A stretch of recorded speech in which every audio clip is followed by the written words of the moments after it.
Without the ones like you, who work tirelessly to keep things running, everything would suddenly stop. Hospitals, factories, schools, and power plants, they all depend on you. No matter the weather, emergency, or time of day, you're the ones who get it done.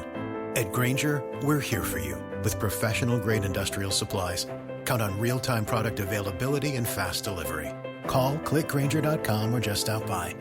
Grainger, for the ones who get it done. I'm already exhausted, and we're only halfway through primary day in the SEC. Welcome. Texas has their runoffs today. Arkansas, Alabama, and Georgia have their primaries today.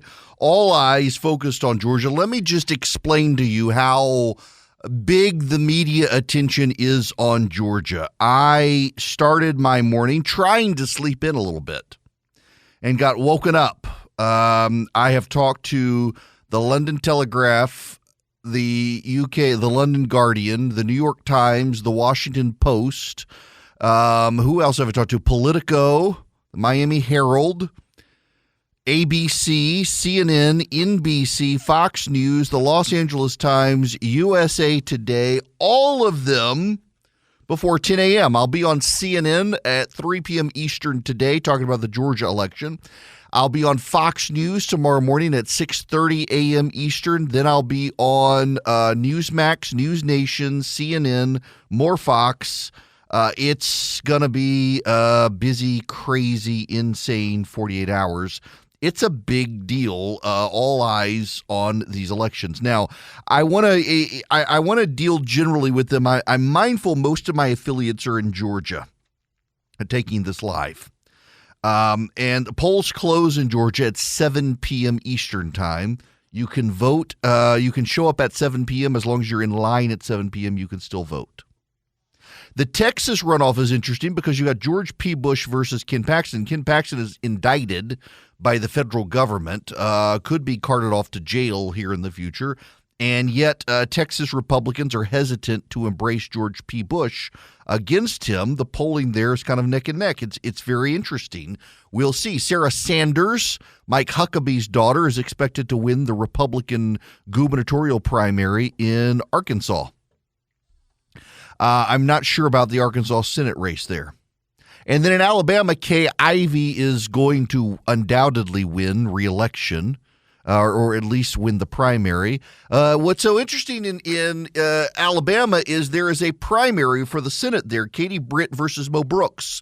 Looks like will be a runoff. Trump had endorsed Mo Brooks and then abandoned him and sided with Katie Britt. Katie Britt's a terrible candidate. She's a Chamber of Commerce Republican. She is not in any way, shape, or form supportive of Donald Trump's agenda. But he endorsed her because of her connections within the establishment, and now Mo Brooks has given her a run for her money and probably going to get into a runoff with her. Mo Brooks would be way better than her. He would actually be a conservative fighter in the Senate, unlike her. She'll go along to get along. But then there is Georgia, and all the national eyes are in Georgia. Last night, David Perdue poured gasoline on himself and struck a match. He launched into a rather racist attack on Stacey Abrams, essentially calling her a race traitor to the black race. Now, I don't know about you. I don't know. But I think when you're a man who lives in a gated neighborhood, on a private island, maybe you don't need to suggest that a black woman is undermining black people in the state of Georgia. I mean, listen, I'm totally fine commenting across races on issues, but I'm just not sure that David Perdue needed to end his campaign with a faux pas about Stacey Abrams betraying black people in Georgia. It's one thing for white people to believe this sort of stuff, but you do need to understand how kind of tone deaf it sounds. Particularly when you literally lives at the Sea Island is the Cloisters. It's a private gated island in South Georgia, and he lives in a gated community. In that gated community, I mean, why do you have a gated community inside of a gated community? It's like the super rich needing to tell the really rich, "You ain't us." But then to comment on this. Come on. It was a dumb thing. And now, of course, David Perdue is suggesting that when he loses today, it'll be voter fraud. This is kind of sad. Kind of sad. Let me just give you the nutshell here before we get into the specifics for what's going to happen down in Georgia, where all nationalized. And my gosh, do I know the nationalized are there, because I've been talking to reporters all over the world today. Yesterday, I talked to an Australian and a Swedish reporter. That's how big they're treating the Georgia primary, and they shouldn't.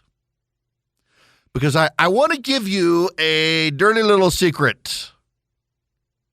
I want to give you a little hint of something. Lean in close. We don't want to say it too loud. Just listen. It may shock some of you. It is not about Trump. It's not. It's not. The international press wants to make it about Donald Trump. Donald Trump should have never gotten into all the endorsements he got into in Georgia, but it's not about him. It's not about Trump. Incumbency matters. Let's take Herschel Walker. Herschel Walker, Latham Sadler, according to Landmark Communications poll, has moved into second place. But Herschel is still outside runoff territory. He's around 60%. I would love to see Latham Sadler get into a runoff with Herschel Walker. I think it'd be a compelling biography. It'd get him some attention. Maybe he could win a runoff. But Herschel is quite popular, not because Donald Trump endorsed him, but because he's Herschel freaking Walker. Herschel Walker, Donald Trump convinced him to run in Georgia. But Herschel Walker is a known commodity in Georgia, even without Donald Trump. He's made endorsements for years in political races. Even as he's lived in Texas, he has weighed in on Georgia politics. He's a hero if you went to the University of Georgia, where a lot of Georgians did. And even those who didn't tend to be Georgia fans, unless they're at Georgia Tech or Auburn. God help those people. He's a known commodity. Donald Trump induced him to run, but he didn't need Trump to run, and Herschel Walker's going to win. And he would win even without Donald Trump's endorsement. Then there's the race, Brian Kemp versus David Perdue versus the Wicked Witch of the West.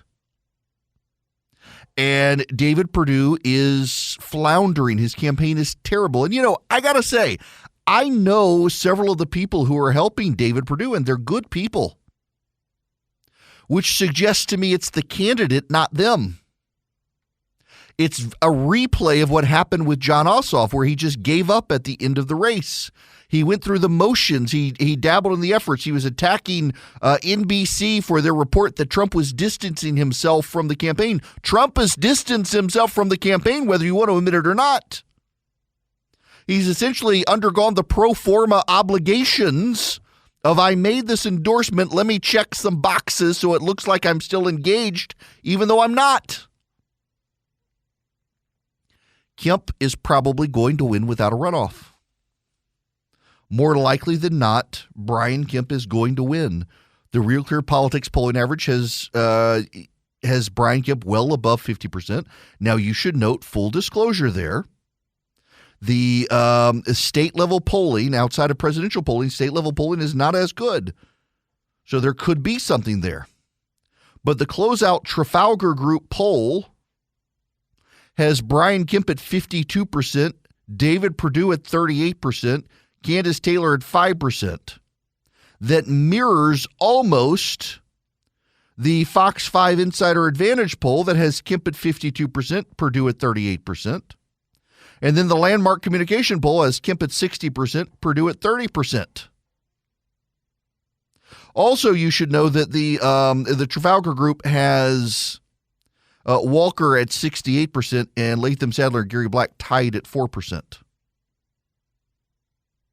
It is remarkable how badly David Perdue ultimately has done in this race. The final closeout Real Clear Politics average poll has Kemp at 54, Perdue at 35. early voting apparently has gone overwhelmingly for Kemp. It's not about Trump, though. See, in 2018, it was about Trump. In 2018, nobody knew Brian Kemp. He was the Secretary of State, but he wasn't really known. I mean, on the ballot, the Secretary of State is below the federal statewide races. And then it's like the third down for you got governor, and then you got lieutenant governor, and then you got Secretary of State. So it wasn't really really a known guy. And he got Donald Trump's endorsement, and that locked him in the Republican primary. And then that hurt him in the general election. See, there are a lot of white suburban voters who don't like Stacey Abrams, or rather don't like Donald Trump. And so they voted for Stacey Abrams. They didn't trust him. And so they didn't trust Kemp because they didn't know him. What they knew is that Donald Trump liked him. And you see, this is the dirty little secret of the polling. 10 to 13% of voters are going to vote for you because Donald Trump endorsed you, but 10 to 13% of voters are going to vote against you because Donald Trump endorsed you. So it's a wash. Maybe a plus 3%. Maybe. It's a wash.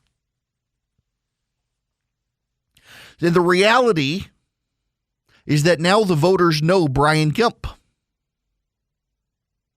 And I want to be painfully honest with you here.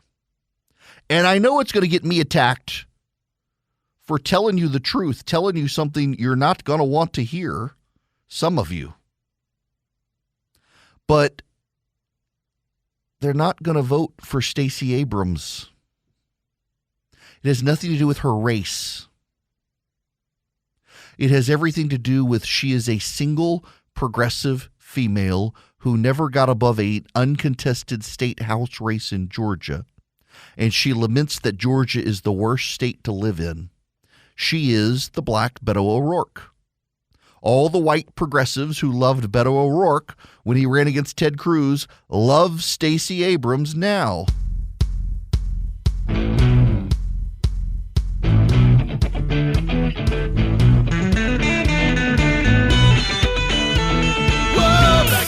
Bam-ba-lam, whoa, black Beto, bam-ba-lam, black Beto had you now. Bam-ba-lam, the damn thing gone wild. Bam-ba-lam, she said I'm worried in my mind. Bam-ba-lam, the damn thing gone wild. Bam-ba-lam, I said, oh, black Beto, bam-ba-lam, whoa, black Beto, bam-ba-lam.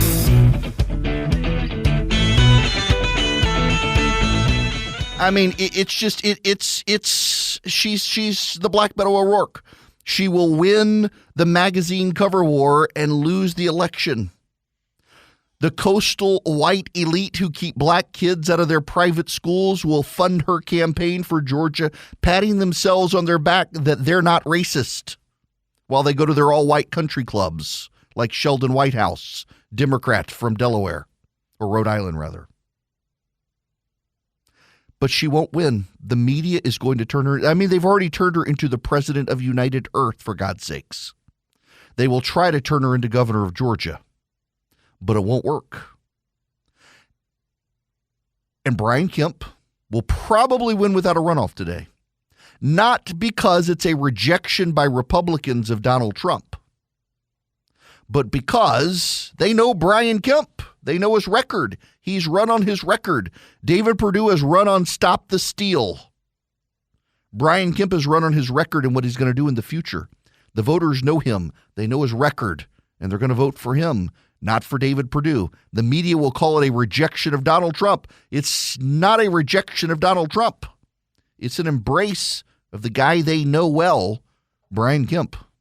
There are a lot of options out there. If you're a self-starter and you want to invest on your own, it can be really confusing.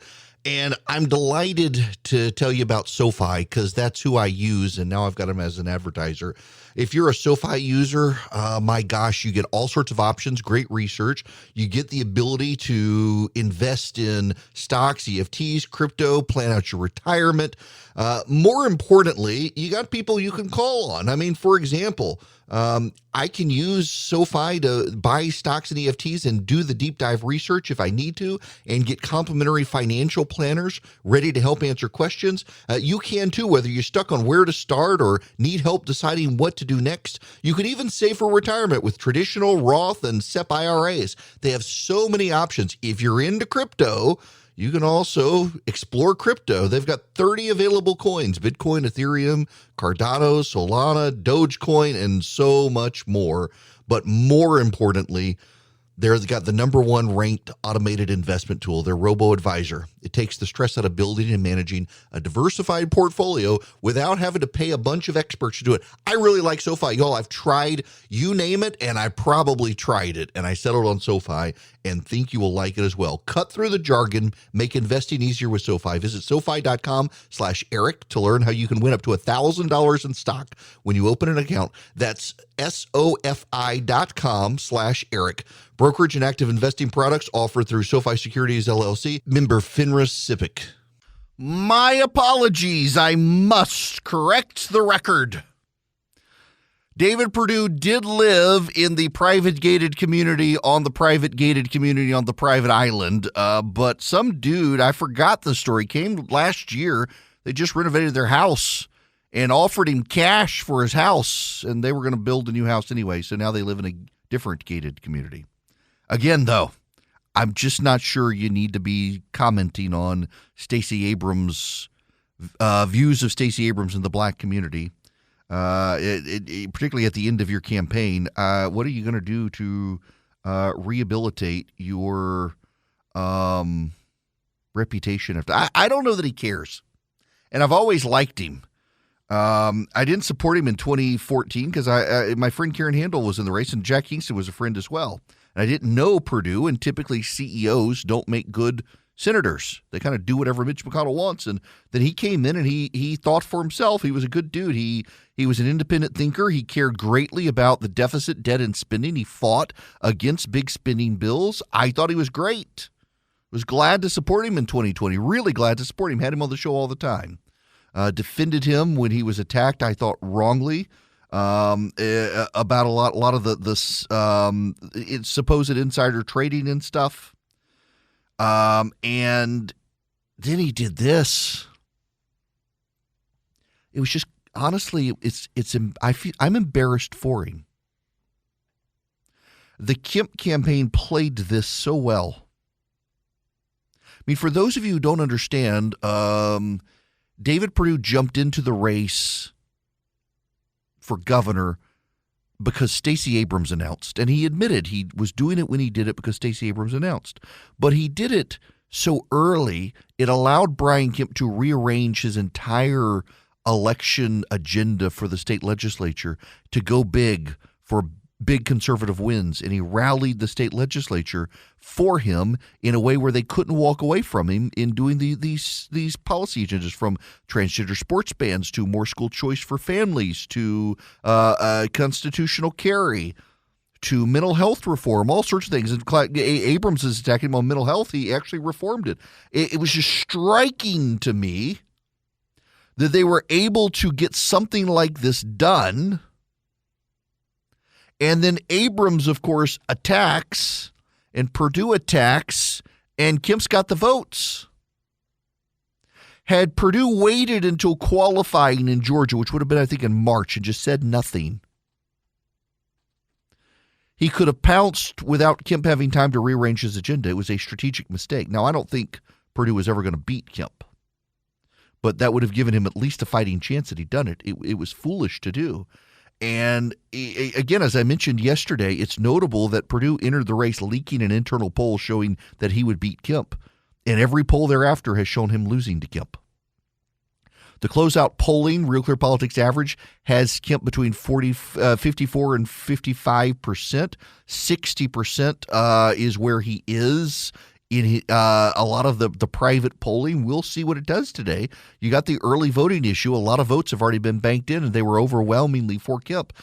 I don't think it'll be a late night in Georgia when it comes to the Herschel Walker or the Brian Kemp race. Or frankly, even on the Democratic side, you got Stacey Abrams as uncontested. Raphael Warnock has a contender who's really a nothing burger.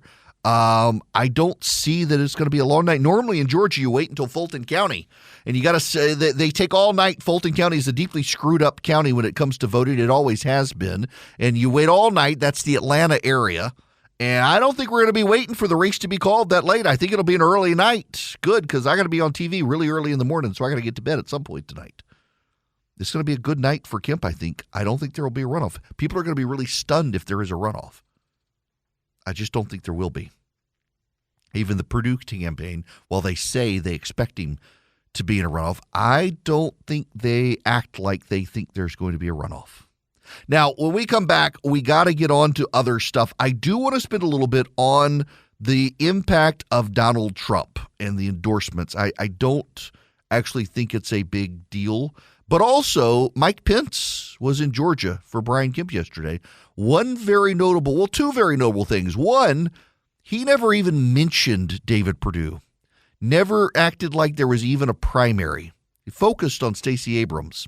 But then he did something else I want to tell you about. Hello there. It's Eric Erickson here. The phone number is 877-973-7425 should you wish to be on this here program. Now, I know it does me no good. I know the way some people operate around here. I know they do not care. It doesn't matter how much I say it. They're going to, well, they have their own view of things. Let's just put it this way. In 2016, I didn't support Donald Trump. Doesn't matter how much I've supported him in the future. There is a base of his supporters that will say till my dying breath, I'm never Trump. If I disagree with him on anything, well, you're just never Trump. You have Trump derangement syndrome. You know, it is possible to view the world through a principled lens where you can arrive at agreement or disagreement with a politician without it all being viewed through the frame of them. But I realize that people are stupid, and there are some very stupid people who are in a cult of personality. And if you have any disagreement, you must absolutely loathe the guy. I don't particularly care for him personally, some of his antics, but I was a very big fan of his administration, and so I chose to support him in 2020. Had his family on the show all the time. Went out with Mike Pence, did a few events. In fact, I was with Mike Pence yesterday, and I thought it was very notable. He has chosen to break with Donald Trump, and suddenly he's being attacked as never Trump. Donald Trump's vice president is being attacked as never Trump. It shows you how stupid some people are. He actually, last night, talked about the Trump record and defended the Trump record. He's one of the most articulate defenders of Donald Trump's record. And talked about how good we had it when Donald Trump was president. The very reason I chose to vote for him in 2020. But some people can't let it go. But you know who else can't let it go? Members of the media who are obsessed with making everything about Donald Trump. Let's be really bluntly honest here. Television and radio ratings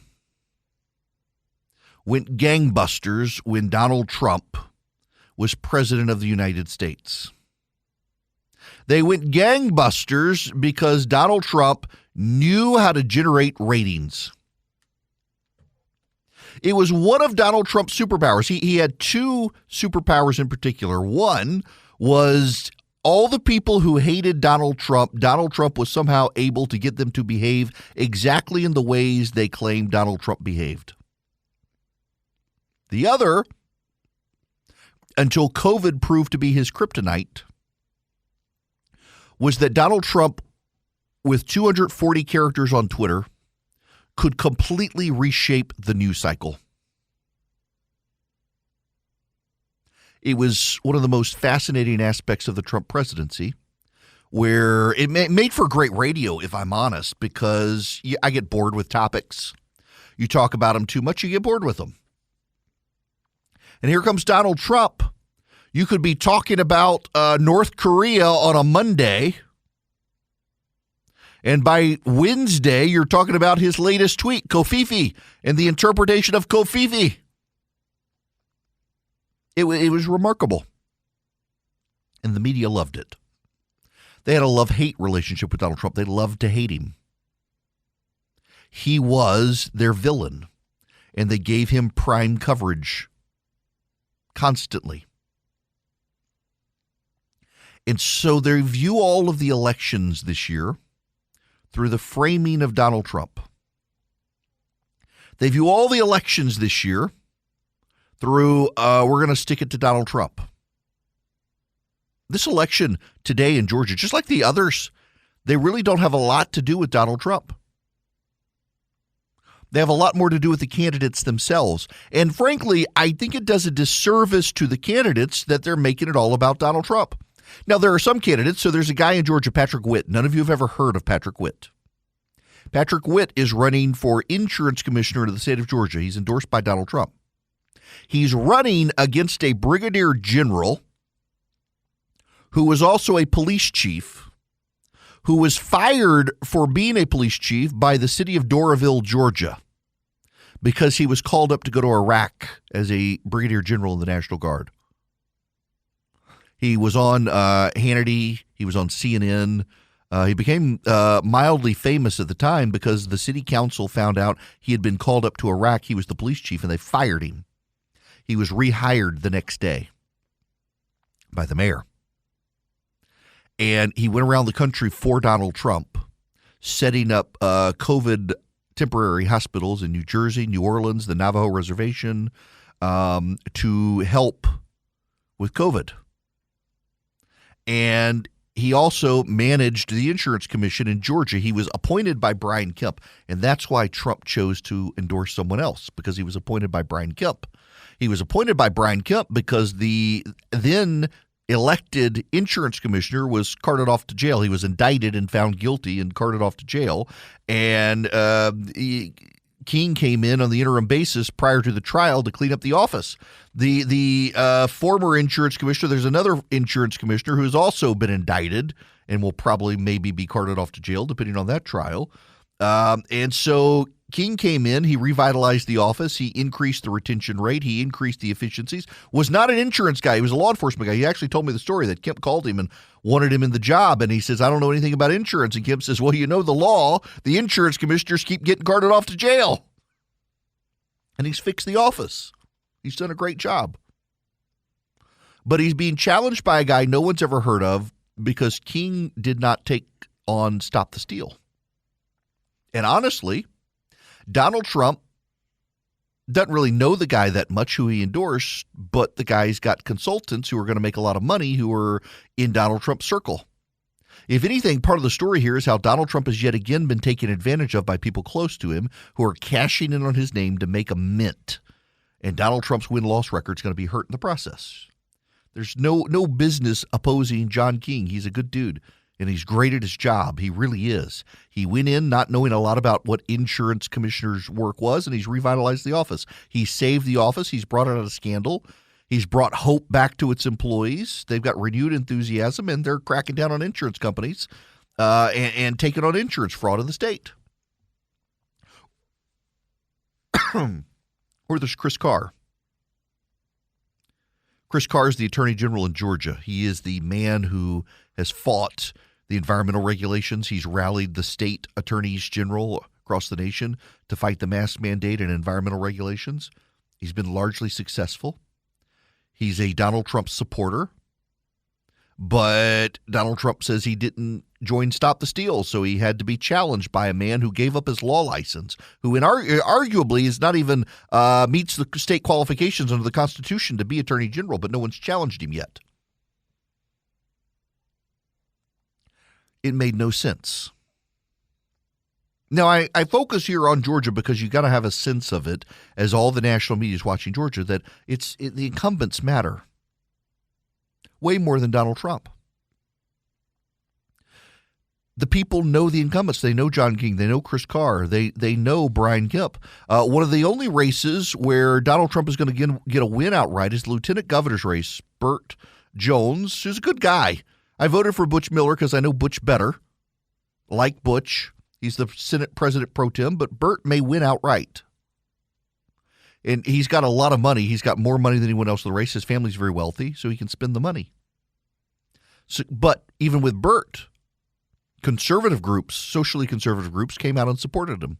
They feel like he's had their back more than Butch Miller has in the state Senate. And so they're backing Burt Jones. He could probably win even without Donald Trump's endorsement, but he will be the one Donald Trump endorsed candidate in Georgia to probably win without a runoff, other than Herschel Walker. And Herschel Walker doesn't really count because he's Herschel Walker. And so I say all of this, and I phrase it this way because at the end of the day, Trump doesn't really matter in Georgia one way or the other. I know he wants to matter, but I know the media wants him to matter even more. And people who hate him will laugh, scoff, and mock that, oh, he's got a black eye. Look at all the losses he got in Georgia. Georgia rejected him. When really, what Georgia did is they made up their own minds, and there's nothing wrong with that. They thought for themselves. Multiple candidates have now told me they see this recurring pattern in their polling that 10 to 13% of voters will vote for a candidate because Donald Trump has endorsed them, and 10 to 13% of voters will vote against a candidate because Donald Trump has endorsed them. So 10 to 13% will vote for a candidate because of Trump's endorsement. 10 to 13 will vote against that candidate because of Donald Trump's endorsement. That sort of stuff matters. It neutralizes the vote. And it allows everyone else to make up their own mind. But tomorrow, the headlines, listen, I'm on Fox News, News Nation, Newsmax, CNN, all tomorrow. And it's all going to be about Trump's endorsements and Donald Trump and Trump. And it really doesn't have anything to do with it. And I'm going to have to explain in all of these conversations, it really didn't have a lot to do with Donald Trump. The incumbency mattered more than President Trump. Voters knew their governor. For 4 years, Brian Kemp has been the man to go down to South Georgia with his own chainsaw and cut down limbs after hurricanes and help farmers clean up their land. He's been the man who's gone into churches and cried with parents during tragedy. He's been the man who left churches open during COVID when other governors were shutting them down. He's been the man who reopened the state of Georgia when other states stayed shut down, and he got attacked by Donald Trump for doing it. He's been the man who forced state agencies when he came in to start cutting, saying a recession has got to be coming. The good times are coming to an end. Save money. And the recession didn't come, but COVID did. And the state agencies were put in a financial position where now they could give a lot of money back and they've got a budget surplus and they can start spending again. And teachers have gotten pay raises. And he's run on that record. It has nothing to do with Donald Trump. Now, you got this bus tour going around the state of Georgia. The Lounge Lizard of Truth. And all of the Trump-backed candidates are on a bus tour of a largely unknown talk radio show host from Virginia. They're not drawing crowds, they're drawing grift. And they've believed their own hype. They have the same people show up at all their events. Like, we've got something here. We've got something here. No, you don't. You got Crazy Town on a bus. You've got grifters and hucksters and frauds. And you are profiting off Donald Trump's name, and you're going to hurt the man because you've run feckless, terrible campaigns. You focused on the past, not the future. And it's all going to come crashing down around you. While these incumbents get reelected because they're known by the voters. It doesn't matter where you go. Alaska, California, Florida, Georgia, Maine, Puerto Rico, Hawaii. Incumbency matters more than endorsements. And if the voters know the incumbent and they like him, doesn't matter. Jesus Christ himself could show up and say, don't vote for that guy. I don't like him. And they're probably going to vote for the incumbent if they like him. Incumbency matters more than Trump. And the media is going to make it all about Trump. And the reality is it's all about incumbency and the record of the incumbents. Now, I want to talk to you about a different record. The record of an air purifier that can clean the room and get rid of odors. It doesn't mask the odors. It eliminates the odors. I keep one. You can hold them in your hand, and I keep one in my suitcase. In fact, I'm in a brand new hotel. I've never stayed at this hotel. I got to be here for a couple of days in Atlanta with all the election stuff. Stayed at this hotel, and I brought my Eden Pure because it's new construction hotel, and I was afraid of the paint smell. Luckily, the hotel room is fine. But I knew it would eliminate the odors if I needed it. I plugged it into a cigar where someone had smoked a cigar, and it eliminated the odors in the car. It works. You can get 3 of them for less than $200. You save $200, and you get free shipping. You go to EdenPureDeals.com, EdenPureDeals.com. You put in the discount code ERICK3, ERICK3, and you will get 3 Eden Pure Thunderstorms. You will save $200, get them for less than $200, and you'll get free shipping. EdenPureDeals.com. The discount code is ERICK3. I have tickets to Judah and the Lion when they come to Atlanta. I'm looking forward to going to them. This is them, their music. Welcome. It is Eric Erickson here. The phone number 877-973-7425. This hour of the program brought to you by First Liberty Building and Loan wherever you are in the nation. If you want to grow, reach out to them. $750,000 loans and higher. They can help you where banks are saying no, they're saying yes. Go to firstlibertyga.com. That's firstlibertyga.com. Tell them I sent you. Well, we're going to get away from politics here now like this because there's a story, Snap plunges. And there goes social media's online ad biz. I